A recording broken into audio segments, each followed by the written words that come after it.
Welcome to Edge Wallet. +2 Malayalam പരീക്ഷയ്ക്ക് വേണ്ട important ക്വസ്റ്റ്യൻസും ആൻസേഴ്സും എല്ലാ പാഠത്തിൻ്റെ ആശയങ്ങളൊക്കെ ആയിട്ട് ഞാൻ വന്നിട്ടുള്ളത്. ഈ വീഡിയോ കംപ്ലീറ്റ് ആയിട്ട് കാണാം. നിങ്ങൾക്ക് ഓണപരീക്ഷയ്ക്ക് അടുത്ത 2 യൂണിറ്റാണ് പരീക്ഷയ്ക്കുള്ളത്, മലയാളം പരീക്ഷയ്ക്കുള്ളത്. അപ്പോൾ ഈ മലയാളം പരീക്ഷയുടെ 2 യൂണിറ്റിലെ എല്ലാ പാഠങ്ങളും ക്ലബ് ചെയ്ത് നമ്മൾ ഓരോ പാഠത്തിൻ്റെയും ആശയങ്ങൾ, പ്രധാനപ്പെട്ട പോയിന്റുകൾ, പ്രധാനപ്പെട്ട സെൻറ്റൻസുകളൊക്കെ ഞാൻ പഠിപ്പിക്കാനാണ് വന്നിട്ടുള്ളത്. എല്ലാവരും മലയാളം പരീക്ഷയ്ക്ക് നിങ്ങൾ ചെയ്യേണ്ട കാര്യം ഞാനിവിടെ സ്ക്രീനിൽ കാണിക്കും, അതിൻ്റെ ആശയങ്ങളൊക്കെ കാണിക്കും. അപ്പം ഞാൻ വായിക്കുമ്പോൾ ശ്രദ്ധിച്ച് കേൾക്കുക. ഇമ്പോർട്ടൻ്റ് ആയിട്ടുള്ള പോയിന്റ്, പ്രധാനപ്പെട്ടൊരു പോയിന്റ് ഇത് പറയുന്നതെങ്കിൽ ആ വാക്ക് ഓർത്ത് വെക്കുക. അങ്ങനെ കേട്ടിരിക്കുക. മലയാളം ഓരോ പാഠത്തിൻ്റെ ആശയങ്ങൾ കൃത്യമായിട്ട് അറിഞ്ഞു കഴിഞ്ഞാൽ പിന്നെ നിങ്ങൾക്ക് ഏത് ചോദ്യം വന്നാലും അത് വെച്ചിട്ട് എഴുതാനായിട്ട് പറ്റും. അപ്പോൾ ഇതേപോലെ നമ്മൾ 6 മാർക്ക് 8 മാർക്കിൻ്റെ ഒക്കെ ചോദ്യങ്ങൾ ഉത്തരങ്ങളായിട്ടൊക്കെ വരുന്നുണ്ട്. ചാനൽ സബ്സ്ക്രൈബ് ചെയ്ത് വെക്കുക, നോട്ടിഫിക്കേഷൻ ബെല്ല് ഓണാക്കി വെക്കുക. കാരണം പലർക്കും ഇപ്പോൾ ഈ സമയത്ത് നമ്മൾ എക്സാമിന് തലേദിവസമൊക്കെ 3-4 വീഡിയോസ് ഒക്കെ ഇടാറുണ്ട്. പലർക്കും അത് കിട്ടാറില്ല, നോട്ടിഫിക്കേഷൻ പോവാണ്ടൊക്കെ ആയിട്ട്. അപ്പോൾ അതുകൊണ്ട് നിങ്ങൾ ചെയ്യേണ്ടത്, താഴെ ഞാൻ കമൻറ്റ് ബോക്സിൽ ഒരു ലിങ്ക് പിൻ ചെയ്ത് വെച്ചിട്ടുണ്ട്. അതൊരു വാട്സപ്പ് ഗ്രൂപ്പാണ്, ഒരു വാട്സപ്പ് ചാനലാണ് നമ്മുടെ എഡ്ജ് വാലറ്റിൻ്റെ.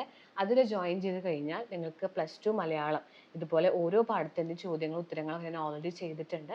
അതിൻ്റെയൊക്കെ വീഡിയോസ് കിട്ടും. മലയാളം പരീക്ഷയ്ക്ക് വേണ്ട ഷുവർ ക്വസ്റ്റ്യൻസുകൾ, അതിൻ്റെ ആശയങ്ങളൊക്കെ പറയുന്ന വേറെയും വീഡിയോസ് ചെയ്തിട്ടുണ്ട്. അതിൻ്റെ എല്ലാ ലിങ്ക് നിങ്ങൾക്ക് കിട്ടണമെന്നുണ്ടെങ്കിൽ, ആ ക്ലാസ്സുകൾ കിട്ടണമെന്നുണ്ടെങ്കിൽ ആ ഗ്രൂപ്പിലേക്ക് ജോയിൻ ചെയ്യുക. ഇപ്പോൾ ഇംഗ്ലീഷും ഫിസിക്സും കെമിസ്ട്രിയും ഒക്കെ നമുക്ക് ആ ഗ്രൂപ്പിൽ വരുന്നുണ്ട് കേട്ടോ, ഷുവർ ക്വസ്റ്റ്യൻസുകളൊക്കെ. അപ്പോൾ താഴെ കമൻറ്റ് ബോക്സിലുള്ള ലിങ്ക് ജസ്റ്റ് ക്ലിക്ക് ചെയ്ത് നേരെ നമ്മുടെ എഡ്ജ് വാലറ്റിൻ്റെ ചാനലിലേക്ക് ജോയിൻ ചെയ്തോളൂ. അപ്പോൾ നമുക്ക് ഇന്നത്തെ ക്ലാസ്സിലേക്ക് കിടക്കാം. നമുക്ക് 2 യൂണിറ്റ് ആണുള്ളത്. ഫസ്റ്റ് യൂണിറ്റിലുള്ളത് കണ്ണാടി കാണുമ്പോളും എഴുത്തച്ഛൻ, ഇത് ആരൊക്കെ എഴുതി എന്നുള്ളത് പഠിച്ചോളൂ. പ്രകാശൻ ജലം പോലെയാണ് ഗബ്രിയേൽ ഗാർസിയ മാർക്കസ്. കിരാതവൃത്തം കടമ്മനിട്ട രാമകൃഷ്ണനാണ്. അവകാശങ്ങളുടെ പ്രശ്നം പി പത്മരാജനാണ്. പിന്നെ കേശിനി മൊഴി ഉണ്ണായി വാര്യറാണ്. അഗ്നിവർണ്ണന്റെ കാലുകൾ കാവാലം നാരായണ പണിക്കറാണ്. പദത്തിന്റെ പദത്തിൽ കലാമണ്ഡലം ഹൈദരലിയാണ്. മാപ്പിളപ്പാട്ടിലെ കേരളീയത ഡോക്ടർ MN കാരശ്ശേരി. അപ്പൊ ഇതൊക്കെയാണ് നമുക്ക് പഠിക്കാനുള്ള പാഠങ്ങൾ എന്ന് പറയുന്നത്. നമുക്കിനി ഓരോ പാഠങ്ങളായിട്ട് നോക്കാം. പാഠങ്ങളൊക്കെ നമുക്ക് പഠിക്കാനുള്ളത്, ഇപ്പൊ എല്ലാ പാഠം ഫസ്റ്റ് 2 യൂണിറ്റിലെ ഓരോ പാഠം ആരൊക്കെ എഴുതിയെന്ന് നോക്കി വെക്കാം കേട്ടോ. സോ ഫസ്റ്റ് യൂണിറ്റിലെ ഫസ്റ്റത്തെ പാഠമാണ് നമ്മൾ ഇന്ന് നോക്കാൻ പോകുന്നത്, കണ്ണാടി കാണുമ്പോളവും. അങ്ങനെ എല്ലാ പാഠവും നമ്മൾ ഈ ഒരൊറ്റ വീഡിയോയിൽ നമ്മൾ ഡിസ്കസ് ചെയ്യുന്നുണ്ട്. ഇതിന്റെ ഒരു പാഠസംഗ്രഹം നോക്കാം. മഹാഭാരതം സംഭവ പർവ്വത്തിലെ ശകുന്തള ഉപാഖ്യാനമാണ് പാഠസന്ദർഭം. മഹാഭാരതത്തിൽ നിന്ന് എടുത്തൊരു പാഠഭാഗമാണിത്. ഗാന്ധർവ വിധി പ്രകാരം തന്നെ വിവാഹം ചെയ്ത ദുഷ്യന്തന്റെ കൊട്ടാരത്തിലേക്ക് ശകുന്തള പുത്രനോടൊപ്പം എത്തിച്ചേരുന്നു. എന്നാൽ ദുഷ്യന്തനാണെങ്കിൽ പൂർവ്വ ബന്ധമെല്ലാം മറന്നുപോയേക്കാണ്. അപ്പൊ അതുകൊണ്ട് തന്നെ ഒരു സ്ത്രീ കുട്ടിയുമായിട്ട് വരുന്നു, മകനാണെന്ന് പറയുമ്പോൾ ദുഷ്യന്തൻ എന്ത് ചെയ്യുന്നു, അവളെ കെട്ടവളാണെന്ന് ആക്ഷേപിക്കുന്നു. അതുപോലെ തന്നെ ഒരുപാട് ശകാര വാക്കുകളോടെയാണ് ശകുന്തളയെ നേരിടുന്നത്. അപ്പൊ ഇതിൽ പറയുന്നുണ്ട്, ആത്മാഭിമാനത്തിന് മുറിവേറ്റ ശകുന്തള തന്റെ വ്യക്തിത്വം നിലനിർത്താൻ നടത്തുന്ന ശ്രമമാണ് കാവ്യഭാഗത്തുള്ളത്. അപ്പൊ ദുഷ്യന്തൻ കെട്ടവളാണെന്ന് ഒരുപാട് ശകാരവും ആക്ഷേപിക്കുകയൊക്കെ ചെയ്യുമ്പോൾ ശകുന്തള അതിനെ തിരിച്ച് പറഞ്ഞ് കുറെ മറുപടികൾ കൊടുക്കുന്നുണ്ട്. അത് അറിഞ്ഞിരിക്കണം നിങ്ങൾക്ക്. ശകുന്തളയോടുള്ള ദുഷ്യന്തന്റെ ശകാര വാക്കുകളോടെയാണ് ഈ പാഠഭാഗം ആരംഭിക്കുന്നത്. ദുഷ്യന്തൻ ശകുന്തളയെ ധാർഷ്ട്യമുള്ളവളെന്നും വഴിപിഴച്ചവളെന്നും സ്വർണ്ണാഭരണങ്ങളിലും മനോഹരമായ വസ്ത്രങ്ങളിലും മയങ്ങിപ്പോകുന്നവളെന്നും കുയിൽ പേടയെ പോലെ അന്യനാൽ വളർത്തപ്പെട്ടതുകൊണ്ട് വളർത്തുദോഷമുള്ളവളാണെന്നും ആക്ഷേപിക്കുന്നു. ദുഷ്യന്തന്റെ നിന്ദാവചനങ്ങൾ കേട്ട് ലജ്ജിതയായ ശകുന്തള തന്റെ ആത്മാഭിമാനവും ശ്രേഷ്ഠതയും ഉയർത്തിപ്പിടിച്ചുകൊണ്ട് പണ്ഡിതോജ്വലമായ ഭാഷയിൽ ദുഷ്യന്തന് മറുപടി കൊടുക്കുന്നു. അപ്പോൾ ഒരുപാട് ശകാര വാക്കുകളും ആക്ഷേപമാണ് ദുഷ്യന്തൻ ചെയ്തത്. എന്നാൽ ശകുന്തള എന്ത് ചെയ്യുന്നു, പണ്ഡിതോജ്വലമായ എന്ന് പറഞ്ഞു കഴിഞ്ഞാൽ ഓരോ ഉദാഹരണങ്ങൾ പറഞ്ഞ് പണ്ഡിതന്മാർ സംസാരിക്കുന്ന രീതിയിലാണ് ശകുന്തള വളരെ മാന്യമായിട്ടാണ് മറുപടി കൊടുത്തത്. അന്യരുടെ കടുകുമണി പോലെയുള്ള ദോഷങ്ങൾ പോലും കണ്ടെത്തുന്ന ദുഷ്യന്തൻ തന്റെ തന്നെ വലിയ ദോഷങ്ങൾ തിരിച്ചറിയുന്നില്ലെന്നും കേവലം ഭൂമിയിൽ മാത്രം സഞ്ചരിക്കാൻ കഴിയുന്ന ദുഷ്യന്തന്റെ ജന്മത്തെക്കാൾ ശ്രേഷ്ഠമാണ് ഭൂമിയിലും ആകാശത്തിലും ഒരേപോലെ സഞ്ചരിക്കാൻ സാധിക്കുന്ന തന്റെ ജന്മമെന്നും ശകുന്തള പറഞ്ഞു. നിങ്ങൾ കടുകുമണി പോലുള്ള ദോഷങ്ങൾ പോലും മറ്റുള്ളവരുടെ ഒക്കെ കണ്ടുപിടിക്കും, സ്വന്തം ദോഷങ്ങൾ നിങ്ങൾ തിരിച്ചറിയുന്നില്ല. നിങ്ങളെക്കാൾ എത്രയോ ശ്രേഷ്ഠമാണ് എൻ്റെ ജന്മം എന്നൊക്കെ ശകുന്തള വളരെ പണ്ഡിതോജ്വലമായ ഭാഷയിലാണ് മറുപടി കൊടുക്കുന്നത്. മേരുപർവ്വതവും കടുകും തമ്മിലുള്ള അന്തരം നമ്മൾ തമ്മിലുണ്ടെന്നും ഒട്ടും അറിവില്ലാത്തവനെ പോലെയാണ് ദുഷ്യന്തൻ സംസാരിക്കുന്നതെന്നും ശകുന്തള ചൂണ്ടിക്കാട്ടി. നിങ്ങളൊരു പർവ്വതം ഞാനൊരു കടുക്, അല്ലെങ്കിൽ ഞാനൊരു പർവ്വതം നിങ്ങളൊരു കടുക്, അതായത് ഒരു പർവ്വതവും ഒരു കടുകും അതിനെയാണ് കമ്പയർ ചെയ്തിട്ടില്ലെങ്കിൽ നമുക്ക് അവർ തമ്മിൽ നല്ല അന്തരം ഉണ്ടെന്നാണ് പറയുന്നത്. അതെന്തിന്റെ അർത്ഥത്തിലാണ്? അറിവിന്റെ അടിസ്ഥാനത്തിൽ ഞാൻ അറിവുള്ളവളും നിങ്ങൾ അറിവില്ലാത്തവരെ പോലെയാണ് സംസാരിക്കുന്നത്. അപ്പൊ ഒരു പർവ്വതവും ഒരു കടുകും പോലെയാണ് നമ്മൾ സംസാരിക്കുന്നത്. തുടർന്ന് ശകുന്തള സജ്ജനങ്ങളും ദുർജനങ്ങളും തമ്മിലുള്ള വ്യത്യാസത്തെക്കുറിച്ച് വളരെ തത്വചിന്താത്മകമായി സംസാരിക്കുന്നു.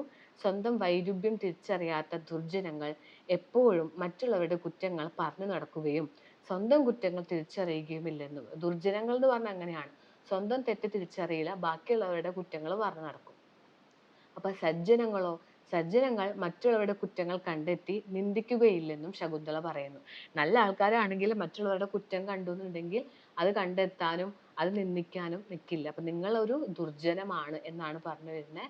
തെളിഞ്ഞ വെള്ളത്തിൽ കുളിച്ചാലും വീണ്ടും മണ്ണിൽ കുളിച്ച് സന്തോഷം കണ്ടെത്തുന്ന മതയാനയെ പോലെയാണ് നല്ല ആളുകളെ നിന്ദിച്ച് സന്തോഷം കണ്ടെത്തുന്ന ദുർജനങ്ങൾ എന്നും ശകുന്തള ചൂണ്ടിക്കാട്ടും. നല്ല ആൾക്കാരാണ്, ഈ വന്നത് നല്ല വ്യക്തിയാണ് എന്ന് മനസ്സിലാക്കാൻ സാധിക്കാതെ ഉള്ള ആൾക്കാരെ ദുർജനങ്ങൾ എന്നാണ് പറയുന്നത്. നല്ലൊരു വ്യക്തിയാണ് മുമ്പിൽ വന്നത്, അവർ പറയുന്ന കാര്യം ചിന്തിക്കാനോ അത് പറയുന്നത് ശരിയാണെന്നോ മനസ്സിലാക്കാനോ നിങ്ങൾക്ക് സാധിക്കുന്നില്ല. അപ്പൊ നിങ്ങൾ നല്ല ആളുകളെ നിന്ദിക്കുന്ന വ്യക്തിയാണ് എന്നൊക്കെയാ പറഞ്ഞത്. ഇത്തരത്തിൽ സത്യധർമ്മങ്ങൾ വിടുന്ന പുരുഷനെ ക്രൂരനായ സർപ്പത്തേക്കാൾ പേടിക്കണമെന്നും അറിവില്ലാത്തവനായ അവനോട് പണ്ഡിതന്മാർ ശുഭാശുഭ കാര്യങ്ങൾ പറഞ്ഞാൽ അതിൽ നിന്ന് അശുഭം മാത്രമേ അവൻ ഗ്രഹിക്കുകയുള്ളൂ എന്നും. അതായത് നിങ്ങളോട് എത്ര പറഞ്ഞിട്ടും കാര്യമില്ല എന്നാണ് പറഞ്ഞു വരുന്നത്.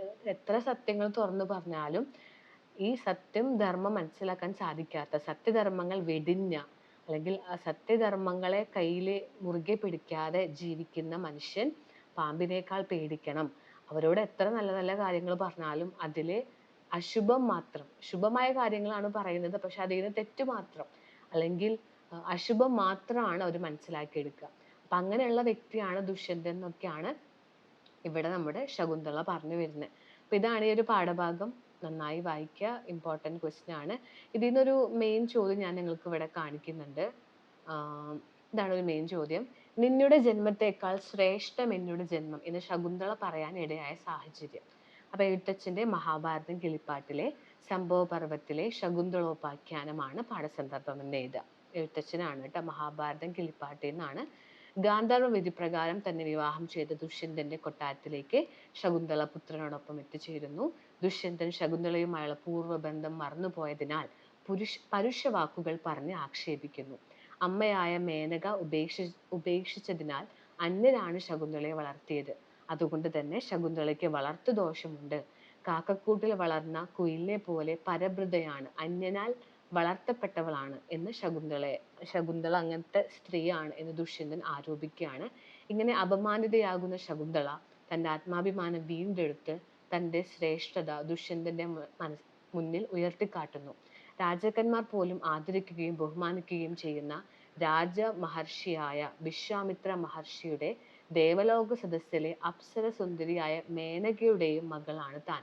അപ്പൊ താൻ ആരാണെന്ന് പറയാണ്. എല്ലാവരും ബഹുമാനിക്കുന്ന വിശ്വാമിത്ര മഹർഷി, അതുപോലെ തന്നെ അപ്സര സുന്ദരിയായ മേനക, രണ്ടുപേരുടെയും മകളാണ് ഞാൻ.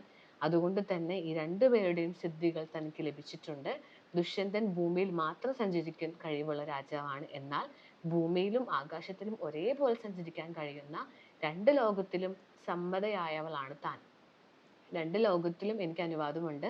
അതിനാൽ തന്നെ ദുഷ്യന്തന്റെ ജന്മത്തെക്കാൾ ശ്രേഷ്ഠം തന്റെ ജന്മം തന്നെയാണെന്ന് ശകുന്തള സമർത്ഥിക്കുന്നു. ഈ പാഠഭാഗത്തിൽ എന്തെങ്കിലുമൊക്കെ ചോദ്യം വന്നാൽ ഈ ആശയങ്ങളൊക്കെ വെച്ചിട്ട് എഴുതുക. അടുത്ത പാഠത്തിലേക്ക് കടക്കാം. യൂണിറ്റിൽ വരുന്ന രണ്ടാമത്തെ പാഠമാണ് പ്രകാശം ജലം പോലെയാണ്. ഗബ്രിയൽ ഗാർസിയ മാർക്കസ് എന്ന ലാറ്റിൻ അമേരിക്കൻ നോവലിസ്റ്റ്, പഠിച്ചോട്ട ആളെ പേര്, 1993 എഴുതിയ ഒരു കഥയാണ് പ്രകാശം ജലം പോലെയാണ്.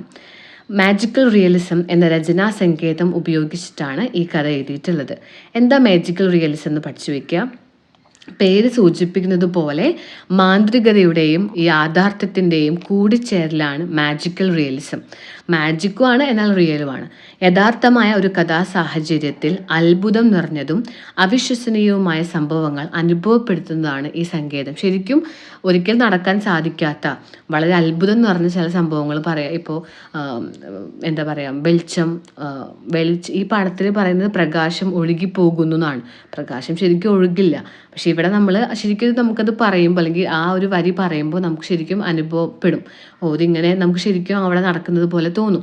വായനക്കാരന് പലതും അവിശ്വസനീയമായി തോന്നാം, പക്ഷേ കഥാപാത്രങ്ങൾ അത് അനുഭവിക്കുന്നുണ്ട്. ഇവിടെ സത്യവും അസത്യവും ലയിച്ചു ചേരുന്നു. അതാണ് ഈ പാഠഭാഗത്തിൻ്റെ മെയിൻ ആശയം. അതായത് മാജിക്കൽ റിയലിസം ആണ് ഇവിടെ കൊണ്ടുവന്നിട്ടുള്ളത് ഈ കഥയിൽ. കഥ നോക്കാം നമുക്ക്. കടലും കപ്പലും വള്ളങ്ങളും ധാരാളമുള്ള തുറമുഖ നഗരമാണ് കാഡ്ജിന. ഈ കഥയിലെ പ്രധാന കഥാപാത്രങ്ങളായ ടോട്ടോ, ജോവൽ എന്നീ കുട്ടികൾ കുട്ടിക്കാലം ചെലവഴിച്ചത് അവിടെയാണ്, കാഡ്ജിനയിലാണ്. ബോട്ടടുപ്പിക്കാൻ സ്ഥലവും വിശാലമായ മുറ്റവുമുള്ള കാഡ്ജിനയിലെ വീട്ടിൽ നിന്ന് അവർ പറിച്ചു മാറ്റപ്പെടുന്നു. ഇപ്പോൾ അവർ മാൻഡ്രിഡ് എന്ന പട്ടണത്തിലാണ്. നഗരത്തിലെ ഒരു ഫ്ലാറ്റ് സമുച്ചയത്തിൽ, ഒരു വലിയ നഗരം, ഒരു ഫ്ലാറ്റിൽ 5ാം നിലയിൽ ഒരു വീട്ടിലാണ് താമസിക്കുന്നത്. അച്ഛനും അമ്മയും ഉണ്ടെങ്കിലും വിശാലമായ സ്ഥലത്ത് നിന്ന് ഫ്ലാറ്റിൻ്റെ ഇടുങ്ങിയ അവസ്ഥയിലേക്ക് ചുരുങ്ങേണ്ടി വന്നതിൻ്റെ വിഷമം അവർക്കുണ്ട്. അവർ വളരെ വിശാലമായിട്ട് ജീവിച്ച ആൾക്കാരാണ്. മുറ്റമില്ല, ഒന്നുമില്ല ഇപ്പോൾ ഇവിടെ. അതിനാൽ കുട്ടികൾ തുഴവെള്ളം വേണമെന്ന് വാശി പിടിക്കുന്നു. കുട്ടികൾ പഠനത്തിൽ മികവ് പുലർത്തിയതിനാൽ പിതാവ് ആ സമ്മാനം വാങ്ങിക്കൊടുക്കുന്നു. ആ ഫ്ലാറ്റിൻ്റെ ഉള്ളൊരു വഞ്ചി വാങ്ങിക്കൊടുക്കുകയാണ്. കുട്ടികളെ ശരിയായ രീതിയിൽ വളർത്തിയെടുക്കാനും പഠനത്തോട് താല്പര്യമുണർത്താനും മാതാപിതാക്കൾക്ക് കഴിയും എന്നതിന് തെളിവാണിത്. പഠിക്കണം എന്ന് പറഞ്ഞ് പഠിച്ചു കഴിഞ്ഞാൽ വാങ്ങിത്തരാമെന്ന് പറഞ്ഞു അങ്ങനെ കുട്ടികൾ പഠിക്കുന്നു. അപ്പം ഇതിനിടയിൽ നടക്കുന്ന കവിതാ ചർച്ചയിൽ നിന്ന് പ്രകാശം ജലം പോലെയാണ് എന്ന ആശയം കുട്ടികൾക്ക് ലഭിക്കുന്നു. പ്രകാശം ജലം പോലെയാണ് എന്നൊരു വരി അവർ കേൾക്കുകയാണ്. ഇത് അവരുടെ ഭാവനയെ വളർത്തുകയും അച്ഛനമ്മമാർ സിനിമയ്ക്ക് പോയ സമയത്ത് അവർ ഒരു ബൾബ് പൊട്ടിച്ച് മുറിയിൽ 3 അടി പൊക്കത്തിൽ പ്രകാശജലം നിറച്ചു. പ്രകാശം 3 അടി നിറച്ചു. ആ പ്രകാശജലത്തിൽ അവർ വള്ളം തുഴയുന്നു. പിന്നീട് കുട്ടികൾ മുങ്ങൽ സാമഗ്രികൾ ആവശ്യപ്പെട്ടു. കുട്ടികളുടെ പഠന മികവിന് സമ്മാനമായി മാതാപിതാക്കൾ അത് വാങ്ങിക്കൊടുത്തു. അങ്ങനെ അവർ എല്ലാ ഒഴിവുള്ള ദിവസങ്ങളും ഇതൊക്കെ ബൾബൊക്കെ പൊട്ടിച്ചിട്ട് പ്രകാശം നിറയ്ക്കും. റൂം മൊത്തം പ്രകാശം നിറയ്ക്കും. അങ്ങനെ വർഷാവസാനം പരീക്ഷയിൽ കുട്ടികൾ ഉന്നത വിജയം നേടിയപ്പോൾ മാതാപിതാക്കളുടെ അനുവാദത്തോടെ കൂട്ടുകാർക്ക് പാർട്ടി കൊടുക്കാൻ തീരുമാനിച്ചു. മാതാപിതാക്കൾ വീട്ടിലില്ലാത്ത ഒരു ബുധനാഴ്ച കൂട്ടുകാരെ വിളിക്കുകയും ബൾബുകൾ പൊട്ടിച്ച് കടൽ പോലെ പ്രകാശം നിറയ്ക്കുകയും ചെയ്തു. ആ ജലം പുറത്തേക്ക് ഒഴുകി മാൻഡ്രിഡ് നഗരത്തെ ആകെ മുക്കുന്ന കാഴ്ചയാണ് പിന്നീട് കണ്ടത്. അത്രയും പ്രകാശം റൂം മൊത്തം നിറഞ്ഞു, അത് പുറത്തേക്ക് ഒഴുകി. ഇതൊക്കെയാണ് മാജിക്കൽ റിയലിസം. ശരിക്കും ഇതൊന്നും നടക്കില്ല, പക്ഷെ നമുക്ക് അനുഭവപ്പെടുന്ന രീതിയിൽ പറയാം. ആ പ്രളയത്തിൽ നിന്ന് അക്വേറിയത്തിൽ നിന്ന് രക്ഷപ്പെട്ട മത്സ്യങ്ങളും ടോട്ടോ, ജോവൽ എന്നീ കുട്ടികളും മാത്രമാണ് രക്ഷപ്പെട്ടത്. തങ്ങൾക്ക് നഷ്ടപ്പെട്ട കാഡ്ജിനെ എന്ന വിശാലമായ നാടിനെയാണ് കുട്ടികൾ മാന്ത്രിക ഭാവനയിലൂടെ ജലം സൃഷ്ടിച്ച് തിരിച്ചു പിടിക്കുന്നത്. അപ്പോൾ ഇവിടെ ശരിക്കും ജലമല്ല, പ്രകാശമാണ്. ജലം പോലെ പ്രകാശത്തെ മാറ്റി അതിൽ മുങ്ങിത്തപ്പുന്നു, മുങ്ങൽ സാമഗ്രികൾ വാങ്ങുന്നു, അതിൽ നീന്തി കുളിക്കുന്നു, അതുപോലെ പൊട്ടിച്ച് പുറത്തേക്ക് പോയി കടൽ പോലെ പോയി എന്നൊക്കെ പറഞ്ഞാൽ ശരിക്കും ഒരു മാജിക്കൽ റിയലിസം ആണ്. അപ്പോൾ മാജിക്കൽ റിയലിസം വരുന്ന സന്ദർഭങ്ങൾ ഏതൊക്കെയാണ്? പ്രകാശജലത്തിൽ വള്ളം തുഴയുന്നത്, പ്രകാശജലത്തിൽ മുങ്ങിത്തപ്പുന്നു എന്ന് പറഞ്ഞു, മാൻഡ്രിഡ് നഗരത്തെ ആകെ പ്രകാശജലത്തിൽ മുക്കി എന്ന് പറയുന്നു. അപ്പോൾ ഇതൊക്കെ പ്രകാശം ജലം പോലെയാണ് എന്ന ഭാവനയിലേക്ക് കുട്ടികളെ എത്തിച്ചത് കഥാകൃത്തായ മാർക്കസ് ആണ്. ഓക്കെ, അതാണ് ആ ഒരു പാഠഭാഗം. അടുത്ത പാഠത്തിലേക്ക് നമുക്ക് കടക്കാം. അപ്പോൾ മനസ്സിലായെന്ന് വിചാരിക്കുന്നു. മാജിക്കൽ റിയലിസത്തെ കുറിച്ചിട്ടൊക്കെ പരീക്ഷയ്ക്ക് ചോദിക്കാം. ഇതിൽ നിന്നുള്ള ചോദ്യങ്ങൾ ഉത്തരങ്ങളായിട്ടൊക്കെ ഞാൻ മറ്റൊരു വീഡിയോയിൽ വരാം. എല്ലാവരും നോട്ടിഫിക്കേഷൻ ബെൽ ഓണാക്കി വയ്ക്കുക. താഴെയുള്ള വാട്സപ്പ് ചാനലിൽ ജോയിൻ ചെയ്യാൻ മറക്കരുത് കേട്ടോ. അടുത്ത പാഠം കിരാതവൃത്തം എന്ന് പറഞ്ഞ പാഠഭാഗമാണ്.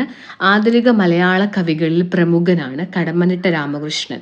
കടമ്മനിട്ട രാമകൃഷ്ണൻ്റെ ഒരു കൃതിയാണ് നമ്മൾ പഠിക്കാൻ പോകുന്നത്, കിരാതവൃത്തം. പത്തനംതിട്ടയ്ക്ക് അടുത്തുള്ള കടമ്മനിട്ടയിൽ ജനിച്ചു. കവിത ഉച്ചത്തിൽ ചൊല്ലേണ്ടതാണെന്ന് മലയാളികളെ പഠിപ്പിച്ച കവിയാണ്. പടയണി കലാരൂപത്തിലാണ് സ്വാധീനം. അദ്ദേഹം പടയണി എന്ന് പറഞ്ഞ കലാരൂപത്തിൽ നിന്ന് ഉൾക്കൊണ്ടിട്ടാണ് കൃതികളെല്ലാം രചിക്കാറുള്ളത്. പരിസ്ഥിതി നാശത്തോടുള്ള പ്രതിഷേധം, അഴിച്ചമർ എന്നിവ കടമ്മനിട്ട കവിതകളുടെ പ്രത്യേകതയാണ്. മിക്ക കൃതികളിലും അദ്ദേഹം പരിസ്ഥിതിയെ നശിപ്പിക്കുന്നതിനെ കുറിച്ചും സാധാരണക്കാരായ ജനങ്ങളെ അടിച്ചമർത്തുന്നതിനെ കുറിച്ചിട്ടൊക്കെയാണ് അദ്ദേഹം കവിത എഴുതാറുള്ളത്. കടമ്മനിട്ട പ്രശസ്ത കൃതിയാണ്, കടമ്മനിട്ടയുടെ പ്രശസ്ത കൃതിയാണ് കിരാതവൃത്തം എന്ന് എഴുതുക.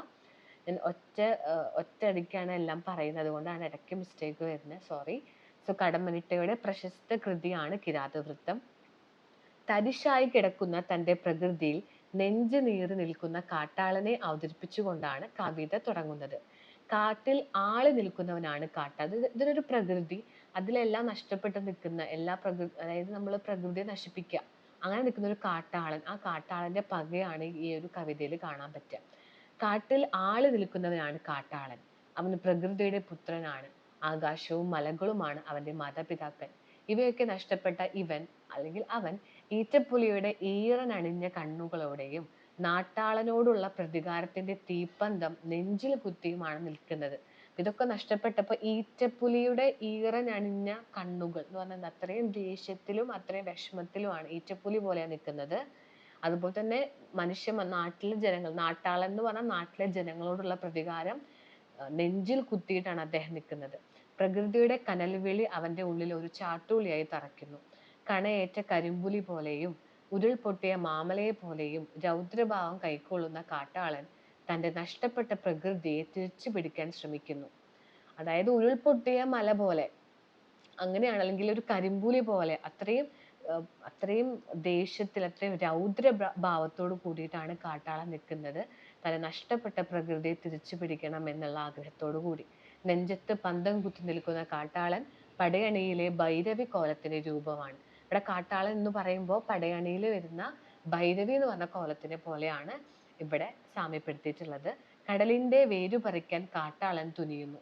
ലോകത്തെ നടുക്കുന്ന തരത്തിൽ അലറുകയും ചെയ്യുന്നു. മണ്ണിന്റെ മകനായ കാട്ടാളൻ തന്റെ പ്രകൃതിയെ നശിപ്പിച്ചവരോട് എന്ന ആശയമാണ് ഇവിടെ ഉള്ളത്. കരിമരണം കാവലിരിക്കുന്ന കടുത്ത നോവിന്റെ കോട്ടയിലിരുന്ന് അവന് പഴയ കാലത്തെ നല്ല സ്വപ്നങ്ങളിലേക്ക് സഞ്ചാരിക്കുന്നു. കടുത്ത നോവാണ്, എന്നിരുന്നാലും മുമ്പത്തെ ഓർമ്മകളിലേക്ക് പോകുന്നു. തുളസിക്കാടും പച്ചപ്പും കാടത്തിമാരും നൃത്തവും താളമിട്ട് ആസ്വദിക്കുന്ന താനും ഓർമ്മയിൽ. അതായത് കുറെ കാടും പച്ചപ്പും അവരുടെ നൃത്തം, കാടത്തിമാരുടെ നൃത്തം, അതില് താളമിട്ട് ആസ്വദിക്കുന്ന ഞാനും എൻ്റെ ഓർമ്മകളും ഒക്കെ അദ്ദേഹം ഓർമ്മയിൽ കൊണ്ടുവരികയാണ്, കടന്നു വരികയാണ്. നഷ്ടപ്പെട്ട തൻ്റെ മക്കളെ കുറിച്ച് ഓർക്കുമ്പോൾ അവൻ യാഥാർത്ഥ്യത്തിലേക്ക് തിരിച്ചു വരുന്നു. അവിടെ അവന്റെ കണ്ണിൽ നിന്നും തന്നെ തകർത്തവരെ ഇല്ലാതാക്കാനുള്ള തീത്തുള്ളി അടർന്നു വീഴുന്നു. നട്ടെല്ല് നിവർന്നെഴുന്നേൽക്കുന്നു. അവൻ തന്റെ കുലം ഇല്ലാതാക്കിയവരുടെ തല അരിഞ്ഞ് ആറ്റിലൊഴുക്കാൻ ഒരുങ്ങുന്നു. മരമൊക്കെ അരിഞ്ഞ് പ്രകൃതിയെ നശിപ്പിച്ച അവരുടെ കുടൽ മാലയെടുത്ത് നിറമാല തൂക്കാൻ ഒരുങ്ങുന്ന കാട്ടാളൻ തന്റെ പ്രാണാക്കി മാറ്റി ഇടിമിന്നൽ ഒടിച്ച് അമ്പാക്കി മാറ്റി കാർമേഘങ്ങളെ പെയ്യിച്ച് ഭൂമിയുടെ പച്ചപ്പിനെ വീണ്ടെടുക്കാൻ ശ്രമിക്കുന്നു. അപ്പോൾ എല്ലാം നഷ്ടപ്പെട്ടു, തന്റെ മക്കൾ നഷ്ടപ്പെട്ടു, തന്റെ പ്രകൃതി നഷ്ടപ്പെട്ടു. അപ്പൊ അതിൻ്റെ ഒക്കെ ഒരു പക അദ്ദേഹത്തിന്റെ കണ്ണിൽ, അല്ലെങ്കിൽ ആ കാട്ടാളന്റെ കണ്ണിൽ നിന്ന് തീത്തുള്ളിയായിട്ട് വീഴുന്നു എന്ന് പറയുന്നു. ആരൊക്കെയാണോ തന്റെ കുലം നശിപ്പിച്ചത് അവരെ അരിഞ്ഞ് ആറ്റിൽ ഒഴുക്കും എന്ന് പറയുന്നു. ആരൊക്കെയാണോ മരത്തെ നശിപ്പിച്ചത് അവരുടെ കുടൽമാല എടുത്ത് നിറമാല തൂക്കാൻ ഒരുങ്ങുന്നു എന്നൊക്കെയാണ് പറയുന്നത്. അങ്ങനെ അദ്ദേഹം ഈ ഭൂമിയെ വീണ്ടും പച്ചപ്പണിയിക്കും, കാർമേഘങ്ങളെ പെയ്യിപ്പിച്ച് വീണ്ടും അവിടെ ഇടിമിന്നലെ ഒടിച്ച് അമ്പാക്കി മാറ്റി കാർമേഘങ്ങളെ പെയ്യിച്ച് ഭൂമിയുടെ പച്ചപ്പിനെ വീണ്ടെടുക്കും എന്നൊക്കെ പറയുന്നു. അതായത് ഇതൊക്കെ നഷ്ടപ്പെട്ടെങ്കിലും വീണ്ടും ഒരു പുതിയൊരു സൂര്യൻ ഉദിക്കും എന്നൊരു പ്രതീക്ഷ നൽകുന്ന കാട്ടാളനെ കൊണ്ടാണ് കവിത അവസാനിക്കുന്നത്. അപ്പൊ ആദ്യത്തെ ഭാഗത്ത് അത്രയും ദേഷ്യത്തിൽ നെഞ്ചു നിറഞ്ഞിരിക്കുന്ന കാട്ടാളൻ, അവസാന ഭാഗത്ത് എല്ലാം ശരിയാകും എന്ന് പ്രതീക്ഷയോടെ നിൽക്കുന്ന കാട്ടാളനെയും കാണാൻ പറ്റും. അപ്പൊ ഇതിൽ പറഞ്ഞു വരുന്നത് പരിസ്ഥിതി പ്രശ്നങ്ങളാണ്, പ്രകൃതി നശിപ്പിക്കുന്നതിനെ കുറിച്ചിട്ടാണ്. പടയണി എന്ന ദൃശ്യകലയുടെ സ്വാധീനം ഇവിടെ കാണാൻ പറ്റും. ഭൈരവിക്കോലമാണ് ഇവിടുത്തെ കാട്ടാളനെ കുറിച്ച് നമുക്ക് പറയാം. അപ്പൊ കാട്ടാളൻ എന്ന് അവതരിപ്പിക്കുന്നതിലൂടെ, കാട്ടാളന്റെ ദേഷ്യം പറയുന്നതിലൂടെ പ്രകൃതിയിൽ മനുഷ്യന്മാരെ കാണിക്കുന്ന നാശനഷ്ടങ്ങൾ, അതിനെ കുറിച്ചാണ് കവിതയിൽ പറയുന്നത്.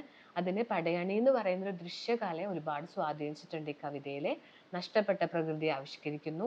കിരാതവൃത്തത്തെ സമ്പന്നമാക്കുന്ന ദൃശ്യബിംബങ്ങൾ, ഇതിലുള്ള പല വരികൾ അല്ലെങ്കിൽ പല ബിംബങ്ങൾ, ഒരുപാട് നമുക്ക് ആ വരികൾ വായിക്കുമ്പോൾ ഒരു ദൃശ്യം നമ്മൾ മനസ്സിൽ വരും.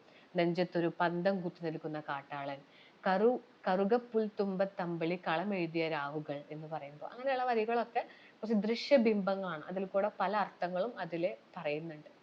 പടയണിയെ കുറിച്ച് ചിലപ്പോൾ ചോദിക്കാം. മധ്യ തിരുവിതാംകൂറിലെ ഭഗവതി കാവുകളിൽ അവതരിപ്പിച്ചു വരുന്ന ഒരു അനുഷ്ഠാന കലാരൂപമാണ്. കൊട്ടും പാട്ടും തുള്ളലും ചിത്രങ്ങളും എല്ലാം ഇതിലുണ്ട്. അങ്ങനെയുള്ള കാര്യങ്ങൾ അറിഞ്ഞിരിക്കുക. ഗണപതി, കാലൻ, ഭൈരവി, മറുത, കുതിര തുടങ്ങിയ കുറേ കോലങ്ങൾ ഇതിലുണ്ട്. പാളകൾ കൊണ്ടാണ് ഇതിന്റെ കോലങ്ങളൊക്കെ നിർമ്മിക്കുക. അങ്ങനെയുള്ള കാര്യങ്ങളൊക്കെ നോക്കി വെക്കുക.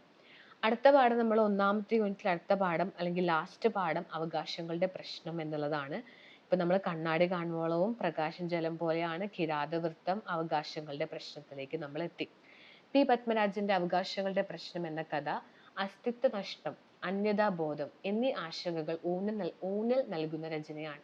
സ്വന്തം വേര് എവിടെയാണെന്ന് പോലും അറിയാതെ സ്വന്തം അസ്തിത്വം നഷ്ടപ്പെട്ട് ഉള്ള ജനങ്ങളെ കുറിച്ച്, അസ്തിത്വം നഷ്ടപ്പെടുന്ന ഇന്നത്തെ ജനങ്ങളെ കുറിച്ചാണ് പറയുന്നത്.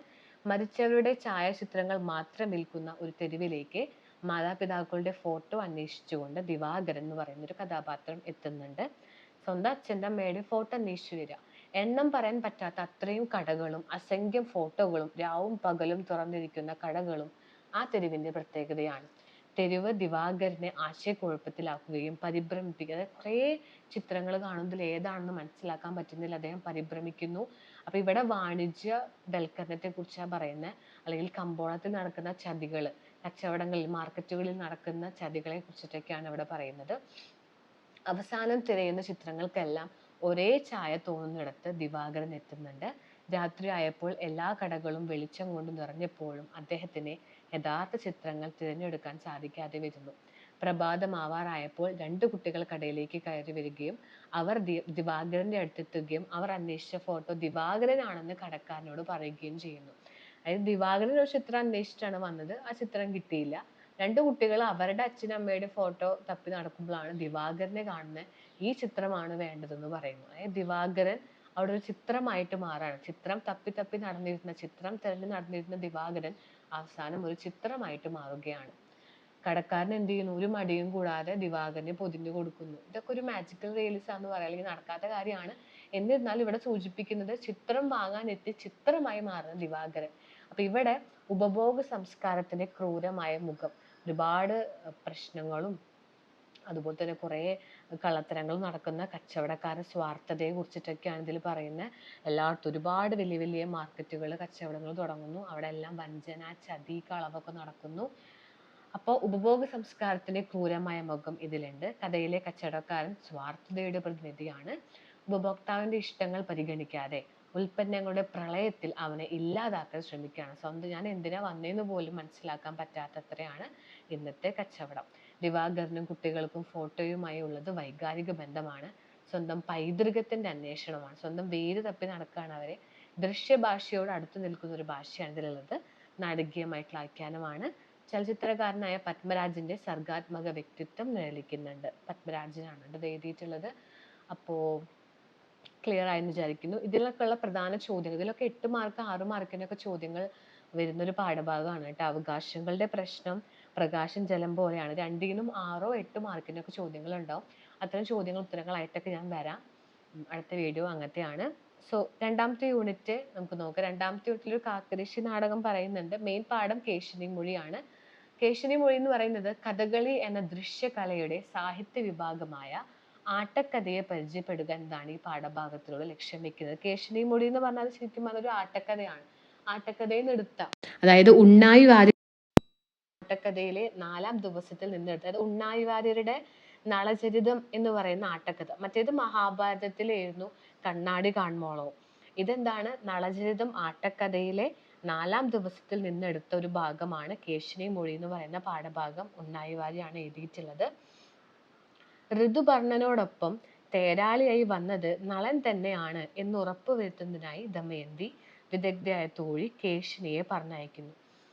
അപ്പോൾ ദമയന്തിയുടെ ഒരു തോഴിയാണ് കേശിനി. കേശിനി എന്ത് ചെയ്യുന്നു? ഈ വന്ന ആള് നളനാണ്, ബാഹുകനല്ല, നളനാണ് എന്ന് സംശയം ഇവർക്കുണ്ട്. അപ്പോൾ നളനാണോ എന്ന് മനസ്സിലാക്കാൻ വേണ്ടി കേശിനിയെ അയക്കുകയാണ് ദമയന്തി. നീ ഒന്ന് പോയിട്ട് നോക്ക്, ആ ഒരു തേരാളിയായിട്ട് വന്നത് നളനാണോ എന്ന് നീ ഒന്ന് നോക്കൂ എന്ന് പറയുന്നു. കേശിനി ബാഹുകനെ നേരിൽ കണ്ട് സംസാരിക്കുകയും തുടർന്ന് ബാഹുകന്റെ പ്രവൃത്തികൾ ഒളിഞ്ഞിരുന്ന് നിരീക്ഷിക്കുകയും ചെയ്യുന്നു. ഈ വിവരങ്ങൾ കേശിനി രഹസ്യമായി ദമയന്തിയെ അറിയിക്കുന്നതാണ് പാഠസന്ദർഭം. എല്ലാം ഒളിഞ്ഞിരുന്ന് നോക്കി നിരീക്ഷിക്കുകയാണ് നമ്മുടെ കേശിനി. ഒരു തോഴിയാണ്, തോഴി ചെയ്യേണ്ട എല്ലാം തന്നെ കേശിനി ചെയ്യുന്നുണ്ട്. അങ്ങനെ ലക്ഷ്മി ദേവിയെ പോലെ സുന്ദരിയായ ദമയന്തി, നീ കേട്ടാലും ബാഹുകൻ പുരുഷരത്നമാണ്, നളനിൽ ഒരു അപരാധവും ഇല്ല എന്നും ഉണ്ടെങ്കിൽ കുലനാരിയായ ദമയന്തി ക്ഷമിക്കണമെന്നും അവൻ പറഞ്ഞു. ബാഹുകന്റെ വാക്ക് കേട്ടാൽ അവൻ ദുഷ്ടനല്ല എന്നും തോന്നുന്നു. ലക്ഷ്മി ദമയന്തിയോട് പറയാണ്, എന്തെന്ന്, നീയെ എന്തെങ്കിലും തെറ്റ് നളനിലുണ്ടെങ്കിൽ ഇത് ക്ഷമിക്കണം എന്നൊക്കെ ബാഹുകൻ വന്ന് പറയാണ്. ബാഹുകൻ എന്ന് പറഞ്ഞാൽ ശരിക്കും ഇവിടെ നളനാണ്. നളൻ വേഷം കെട്ടി വന്നേക്കാണ് ബാഹുകന്റെ രൂപത്തിൽ. ചോറും കറികളും വെക്കാൻ ഭീമരാജാവ് അവനോട് കൽപ്പിച്ചതിനനുസരിച്ച് ബാഹുകൻ ഭക്ഷണം പാകം ചെയ്യാൻ ശ്രമിക്കുന്നത് ഞാൻ ഒളിഞ്ഞിരുന്ന് കണ്ടു. അപ്പൊ കേശരി ഇതെല്ലാം കണ്ടു. ബാഹുകനെ നിരീക്ഷിക്കുകയാണ്. ഈ വന്ന ബാഹുകൻ നളനാണ് എന്നവർക്ക് സംശയമാണ്. സുബാഹുകൻ എന്ത് ചെയ്യുന്നു? പാത്രത്തിൽ തനിയെ വെള്ളം നിറയുന്നതും ഒരു അഹങ്കാരമില്ലാതെ തീ കത്തുന്നതും കണ്ടു. നിമിഷ നേരം കൊണ്ട് ഭക്ഷണം പാകം ചെയ്ത സ്വാമിയെ വണങ്ങി അവൻ തേരിൽ വിശ്രമിക്കാൻ നോക്കുമ്പോൾ തേരിൽ വാടിയ പൂക്കളെ കാണുന്നു.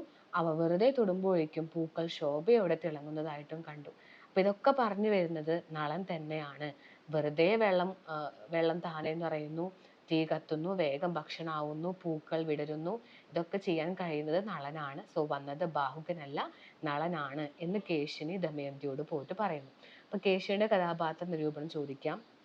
വളരെ വിദഗ്ധയും ബുദ്ധിമതിയുമായ തോഴിയാണ് കേശിനി. കൊട്ടാരത്തിൽ വന്നത് നളൻ തന്നെയാണ് എന്നറിയാൻ വേണ്ടിയാണ് കേശിനിയെ ദമയന്തി ബാഹുകന്റെ അടുത്തേക്ക് അയക്കുന്നത്. തന്റെ ജോലി ഉത്തരവാദിത്തോടെ ചെയ്യുകയാണ് അവൾ. ദമയന്തിയുടെ മനസ്സറിഞ്ഞ് സംസാരിക്കുവാനും കേശിനി ശ്രദ്ധിക്കുന്നു. ദമയന്തിയെ ലക്ഷ്മി ദേവിയോട് ഉപമിക്കുന്ന അവൾ ബാഹുകനെ പുരുഷരത്നം എന്ന് വിശേഷിപ്പിക്കുന്നു. അതായത് ലക്ഷ്മി ദേവി എന്നാണ് ദമയന്തിയെ ഉപമിക്കുന്നത് അല്ലെങ്കിൽ വിളിക്കുന്നത്. ബാഹുകന് പുരുഷരത്നമാണ്, അവൻ പുരുഷരത്നമാണ് എന്ന് വിശേഷിപ്പിക്കുന്നു. അവർ തമ്മിൽ ചേരേണ്ടവരാണെന്ന സൂചനയാണ് വാക്കുകളിൽ കാണുന്നത്.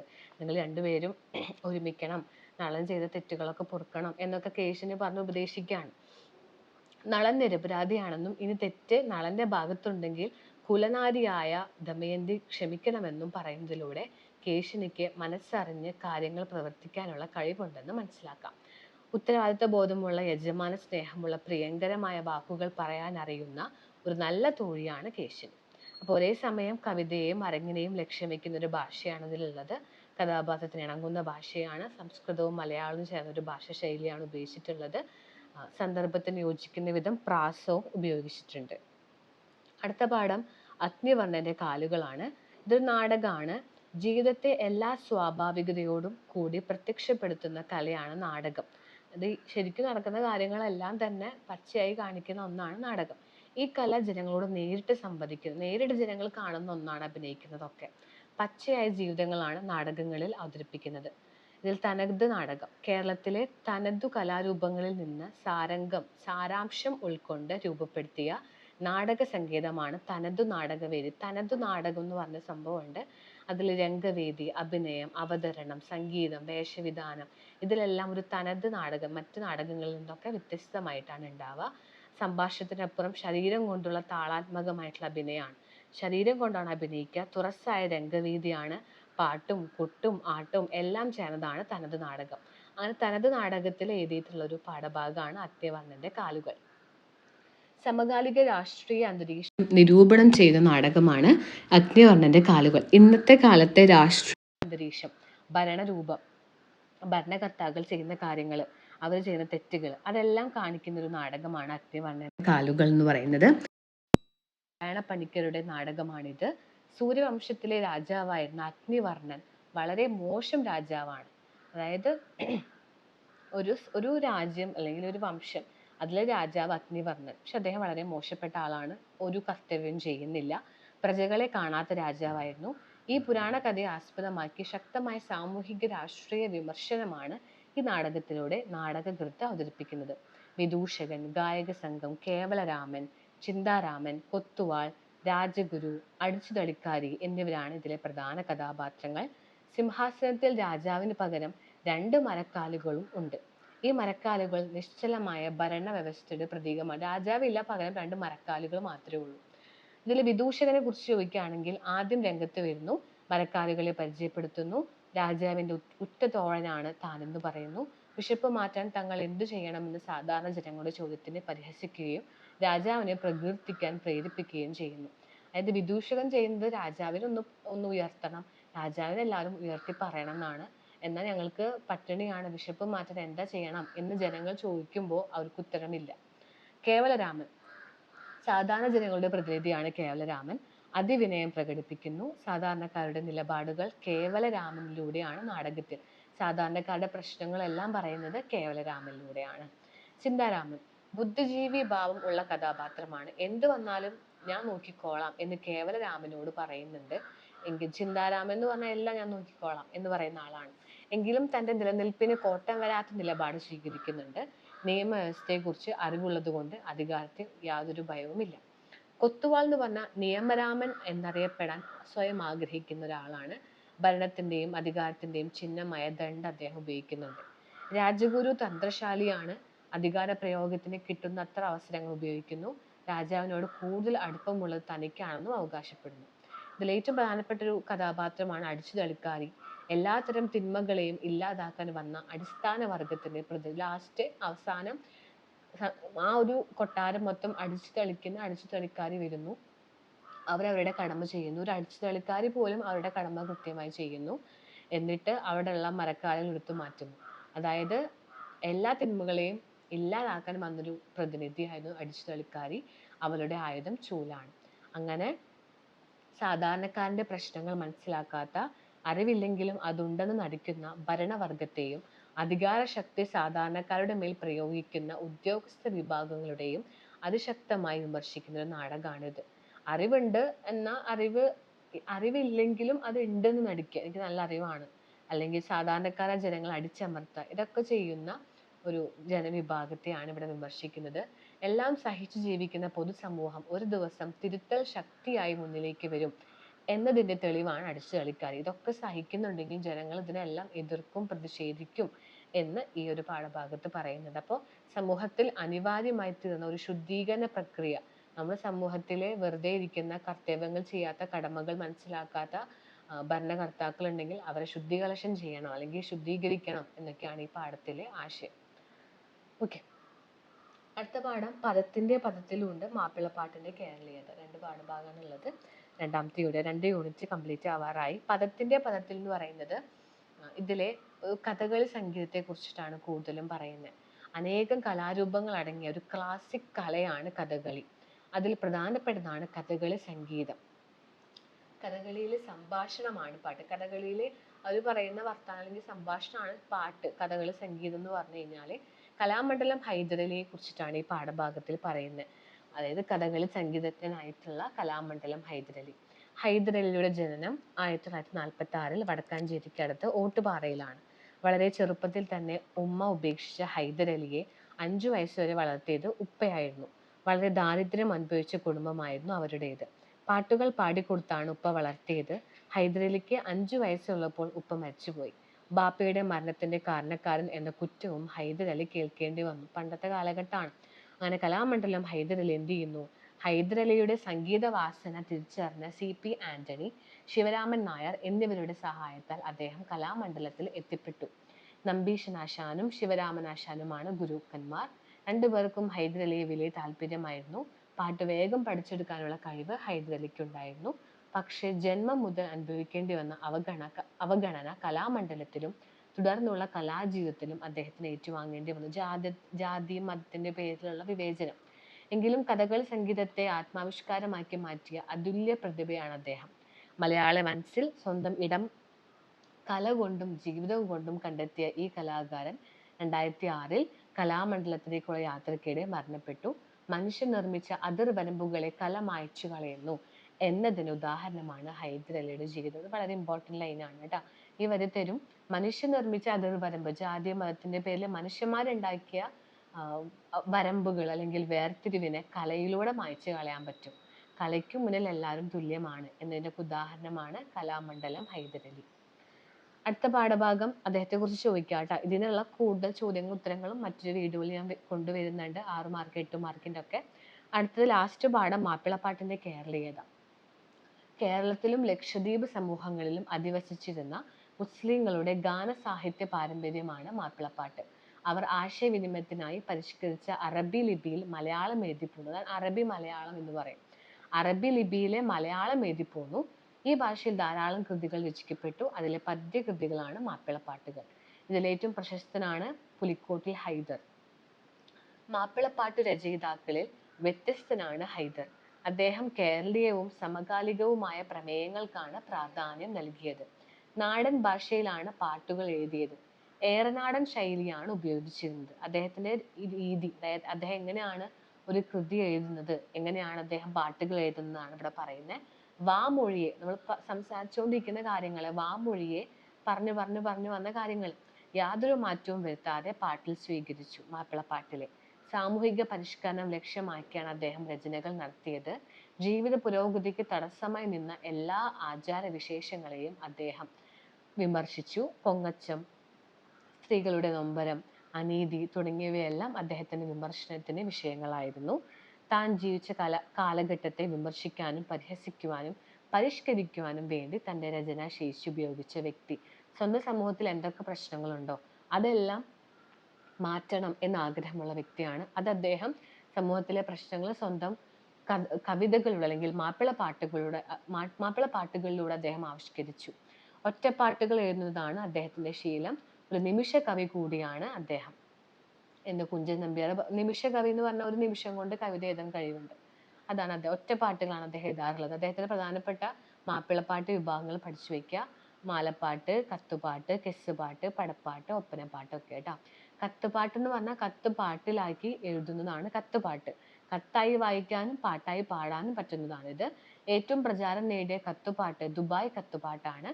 പുലിക്കോട്ടിൽ ഹൈദറും ധാരാളം മാപ്പിള പാട്ടുകൾ രചിച്ചിട്ടുണ്ട്. പുലിക്കോട്ടിൽ ഹൈദർ വാമൊഴിയോടുള്ള അടുപ്പവും അന്ധവിശ്വാസത്തോടുള്ള എതിർപ്പും ആണ് അദ്ദേഹത്തിന്റെ കത്തുപാട്ടുകളെ മറ്റു പാട്ടുകളിൽ നിന്ന് വ്യത്യസ്തമാക്കുന്നത്. പ്രധാന കൃതികള് വെള്ളപ്പൊക്കമാല, മറിയക്കുട്ടിയുടെ കത്ത്, കലിയുഗം, ദുരാചാരമാല കേട്ടോ. അപ്പൊ ഇതൊക്കെ ഒന്ന് അറിഞ്ഞിരിക്കുക പുലിക്കോട്ടിൽ ഹൈദറിനെ കുറിച്ച്. അപ്പോൾ അത് 2 യൂണിറ്റിലെ എല്ലാ പാഠത്തിനെയും ആശയം ഞാനിവിടെ പറഞ്ഞു തന്നു. എല്ലാവർക്കും എല്ലാ പാഠങ്ങളും മനസ്സിലായി എന്ന് വിചാരിക്കുന്നു. ഇതിലെ പ്രകാശം ജലം പോലെ അവകാശങ്ങളുടെ പ്രശ്നം, അഗ്നിവർണ്ണന്റെ കാലുകളൊക്കെ ഭയങ്കര ഇമ്പോർട്ടൻ്റ് ആണ്. അപ്പൊ ഈ പാഠഭാഗങ്ങളിൽ നിന്നുള്ള 4, 6, 8 മാർക്കിന്റെ ഒക്കെ ചോദ്യങ്ങൾ ഉത്തരങ്ങളായിട്ട് ഞാൻ തരാം. അടുത്ത വീഡിയോയിൽ കാണാം. എല്ലാവരും താഴെയുള്ള വാട്സപ്പ് ചാനലിലേക്ക് ജോയിൻ ചെയ്തോളൂ. അവിടെ കുറേ വീഡിയോസ് ഷുവർ ക്വസ്റ്റ്യൻസ് ഇടുന്നുണ്ട്. നമുക്ക് അടുത്ത ക്ലാസ്സിൽ കാണാം. Thank you.